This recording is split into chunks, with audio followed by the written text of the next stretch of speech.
Nilmar Lage é um fotógrafo do fato abrangente. Antes de capturar o mundo e as pessoas, o artista é capturado pelo espírito da realidade e de seus sujeitos. Tem amor pela composição, pelo grande plano, pelo cenário e os personagens em sua complexidade total. Por isso, o resultado final são sempre imagens intensas, repletas da crueldade e da beleza da vida em seu contexto histórico. As tragédias cotidianas são reelaboradas no olhar de Nilmar Lage. Por vezes, a pobreza, o caos, o luto, a luta podem ser imagens extremamente sedutoras. Sua lente militante busca a empatia, a alteridade e a solidariedade com quem sempre esteve à margem. Iniciou a carreira ainda na Faculdade de Comunicação. Como não se identificava com os perfis profissionais tradicionais do jornalismo, sua maneira de fotografar foi se aproximando gradativamente do cinema documental e das diversas linguagens das artes de rua. Com o pé na região do Vale do Aço e a cabeça voltada para os acontecimentos globais, o premiado fotógrafo denuncia a devastação da natureza, a desigualdade social e o preconceito contra as minorias. Nilmar Lage colabora com Mídia Ninja, Brasil 360, Greenpeace, dentre outros veículos. E hoje, no Contra-Regra, nós vamos receber o fotógrafo Nilmar Lage. Ei, Nil, tudo bem? Ei, Leila, beleza? Bem-vindo, muito bem-vindo ao Contra-Regra. Obrigado e agradeço também ao público, né, que está assistindo ao Contra-Regra aí. Valeu. Então, eu queria que você contasse pra gente um pouquinho de como que você foi parar aí nesse universo da fotografia. Então, eu cresci no esporte, né? Eu venho do esporte a vida inteira, assim. Então, até dos 3 aos 21 eu era atleta, né? Estava trabalhando para ser atleta. Quando eu parei de jogar, eu escolhi fazer a faculdade de comunicação. Foi uma coisa muito natural, assim. Não sei, as engrenagens se juntaram, não tive muita dúvida, sabe, na hora de escolher, assim, eu vou fazer comunicação. E aí, no curso, já no segundo dia de aula, a professora de fotojornalismo se apresentou, falando que ia abrir vaga para estagiário voluntário no laboratório. E ela saiu da sala, eu fui atrás, assim, também, sabe, instantaneamente. E chamei ela, né, bati no ombro dela e falei assim, olha, como é que é essa história do estágio aí? Eu tenho interesse. Aí ela falou, vocês só vão ter a disciplina de fotojornalismo no 3º período, então você pode começar lá, você vai aprendendo e tal. Faz a prova, aliás, né, eu fiz uma prova, uma seleção, e aí nessa prova, nessa seleção que eu percebi, que eu me dei conta de que eu prestava atenção nos fotógrafos, na época principalmente em fotógrafos de revista de skate. Tem umas pessoas que você se identifica para contar a história, né, dessas pessoas no documentário. Quais são essas pessoas? Então, eu sempre me identifiquei por causa até da minha formação cultural, né, a família do meu pai, todo mundo toca violão ou canta. Então, sempre que tem as reuniões de família, sempre a base do repertório é o MPB dos anos 70, né, final de 60 até início dos 80 ali, que é uma música muito questionadora, né? A minha mãe também sempre trouxe muitos vinis para casa desse período. E a minha formação pessoal, que é da música extrema, né? Do punk, do hardcore, que são músicas questionadoras também. Então, por essa minha bagagem, eu sempre tive o meu olhar voltado para as pessoas que estão mais à margem, né? Em situação de vulnerabilidade. E aí, com essas pessoas que eu me identifico e com as quais eu me envolvo de uma maneira mais intensa para contar as histórias, né? Você mostra aquilo que a gente não acha belo. E aí eu tenho essa questão assim, por quê? Né? Por quê? Eu acho que tem várias coisas que se eu parar para refletir, por exemplo, né? Um sofá desgastado, tem toda uma história ali, né? De um um objeto que foi usado até a exaustão, né? Até acabar com a materialidade dele. Então tem, sei lá, quantos casais namoraram naquele sofá, ou quantos pais não viram, sabe, sei lá, o futebol de domingo naquilo. Tem essas pequenas situações que instigam, claro que da ordem do abstrato também, porque não tem como, né, mensurar isso. E eu acho que é um pouco também de sair da zona de conforto, né? O padrão de belo, de estético, né? É muito subjetivo. Eu estou lendo um livro que é Beleza Exorbitante, até já li, estou relendo ele na verdade, que fala isso, assim, e aí o Jean Galard, que é o autor, Galard, enfim, esses nomes franceses, né? Ele coloca que ele faz uma comparação com a indústria da cirurgia plástica, né? Que esse nosso padrão de beleza e de satisfação, enquanto for possível refazer, a gente nunca vai satisfazer, sabe? Então, essa eterna busca do belo, do bonito, e o meu olhar, eu consigo chegar numa cena e perceber, talvez na sombra, no que está oculto ali, toda essa beleza, essa simplicidade de quem está compartilhando a história comigo ali, né? De perceber no cuidado que ela tem com um copinho feito de lata, né? Mas que está ali, ajeitadinho lá, de como que está. Quero estar atento a essas questões do cotidiano dessas pessoas, porque eu acho que é ali que está a história delas, é ali que está a verdade delas e é ali que está a beleza daquela pessoa que está naquele momento compartilhando comigo, né, a sua vivência. Quando você vai no presídio, né, e fotografa, mostrando toda aquela realidade dura, opressora que eles vivem lá, o que você quer contar, né? A dignidade dessas pessoas, eu acho. Eu acho que quando eu sou recebido num acampamento, por exemplo, como que a Dona Maria, cara, se preocupa em fazer um café sem açúcar para mim, sabe? E eu recebi uma mensagem da filha dela falando que ela preocupou em aumentar a altura do barraco dela, porque eu não me cabe, porque eu bato a cabeça. Sim. Né?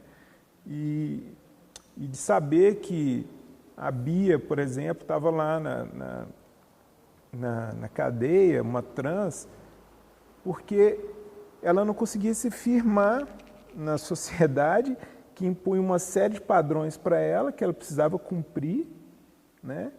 E que, de repente, para ela cumprir aquele padrão, ela tem que desviar do padrão, né?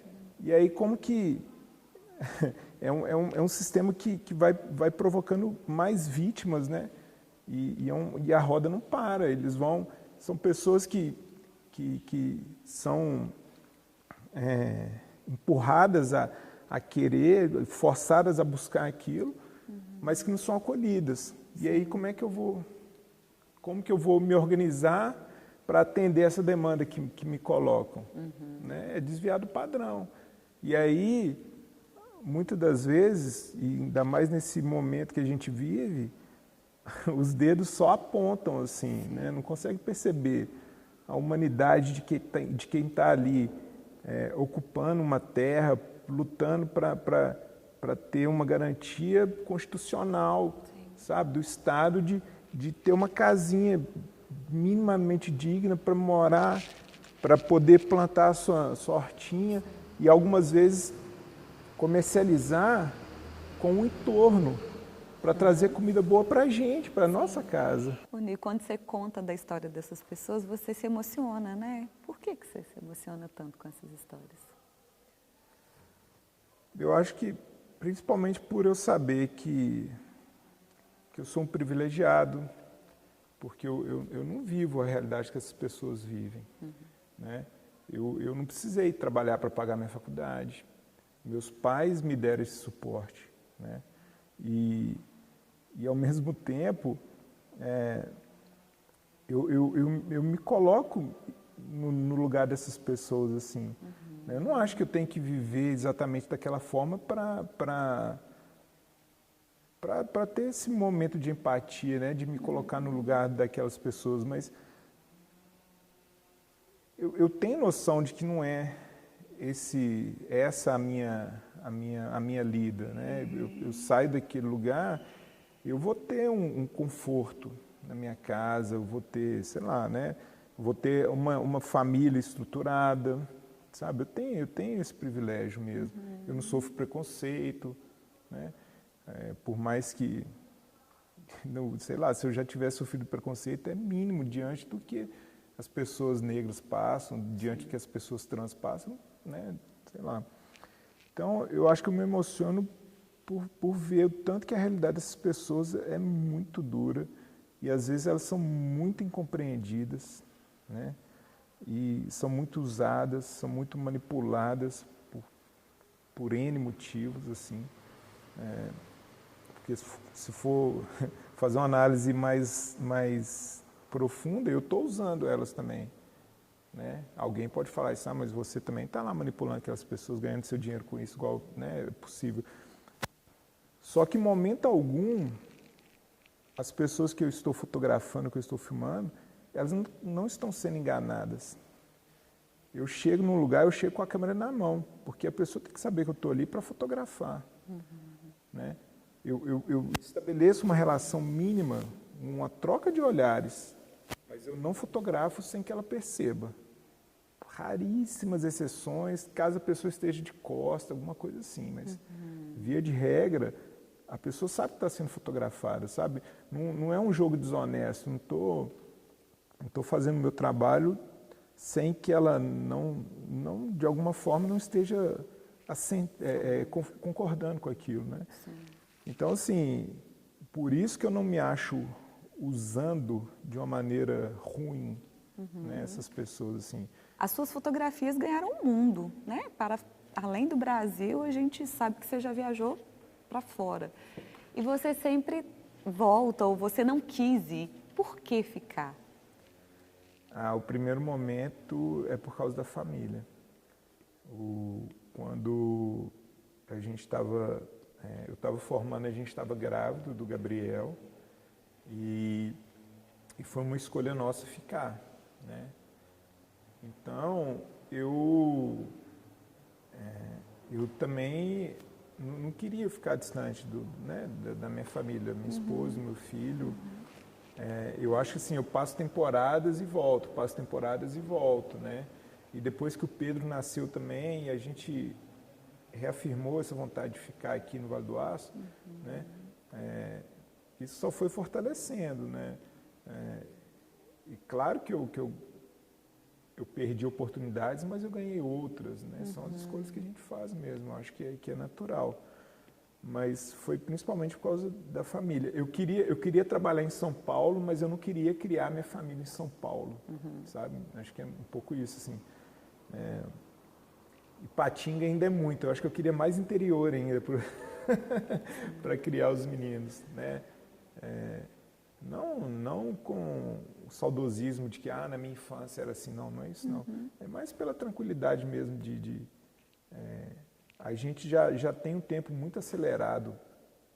Os últimos 15 anos, né, a nossa noção de tempo acelerou demais por causa dos smartphones, por causa, né, de você trabalhar o dia inteiro, 24 horas. Então, eu dentro desse universo, eu crio rotinas, hábitos mesmo assim, de tentar desacelerar isso, até por uma qualidade de vida, uma questão, né, de estar presente com os meninos, assim. Então, eu tento, quando eu estou com eles, depois do que eu considero um horário padrão de trabalho ali, se eu estiver em casa em home office, né, que eu sou home office há muitos anos já, aí se eu estiver em casa depois das 18h30, eu já vou desacelerando, assim. né, já vou largando o celular de lado, né, já vou dando menos atenção para aquilo ali. Que aí eu acho que é essa qualidade de tempo que eu queria ter com eles, assim. E como a minha vida sempre foi mais no interior, eu não via isso como possibilidade num grande centro, como São Paulo, né, como Nova York. Nova York acho que sim, mas São Paulo...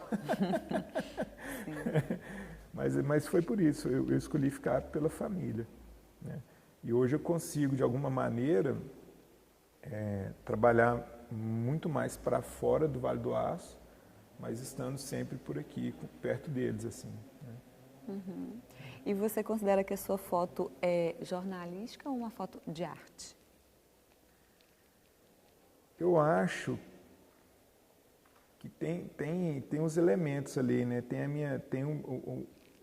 minha formação jornalística, tem alguns purismos assim na minha imagem, que é o quê? Eu sou fotógrafo full frame, né? Eu faço o quadro inteiro, porque eu tento resolver essa narrativa ali dentro do quadro, né? Eu não consigo, depois da foto feita, né, imaginar que esse cantinho vai estar melhor e aí eu vou, né, vou cropar essa imagem, vou cortar ela aqui. Não, eu realmente não trabalho muito pós-produção. Sim. Eu tento resolver no clique ali, porque eu não tenho eu tenho preguiça de ficar no Photoshop, no Lightroom, enfim, não tenho essa disposição não, e nada contra quem faz, na verdade, né? São linguagens distintas. Então, o meu jornalismo eu acho que está ali, porque eu tento criar essa narrativa, né? Contar essa história. E a linguagem mais poética, mais artística, mais autoral, ela aparece também nessa coisa da sombra que eu trabalho, né? Da luz e sombra, dos contrastes, dos personagens que eu me envolvo. E aí acho que é uma junção, vou chamar de bem resolvida, porque até o momento eu estou muito satisfeito com o que eu faço. Eu olho para aquilo, meu coração fica vibrando, e que é essa junção do jornalismo e da arte ali, eu considero, né? Sim. E você falou assim que seu coração vibra com a estética, com a história, com o que ele vibra? É o conjunto. Eu lembro da sensação do dia que eu fiz a primeira foto, que foi, né, dentro do projeto Circuito de Imagens, a gente lá em Araçuaí, quando eu dirigia a pessoa que estava com uma rede, uns peixinhos lá, um pescador, né? E aí eu percebi o contraluz e dirigi ele para aquela cena, e na hora que eu dei o clique, eu olhei na tela e falei, nossa, é isso que eu quero fazer, né? E aí essa emoção de ter a história, de ter o personagem, tudo isso, assim, é o contexto. Quando eu lancei meu livro, o Corpos Conflitantes, algumas pessoas até me questionaram isso, assim, porque eu não... Tem muito mais histórias, né? Porque no livro é só foto. Eu não queria... Eu queria, no máximo, assinar meu nome, assim, na hora de escrever.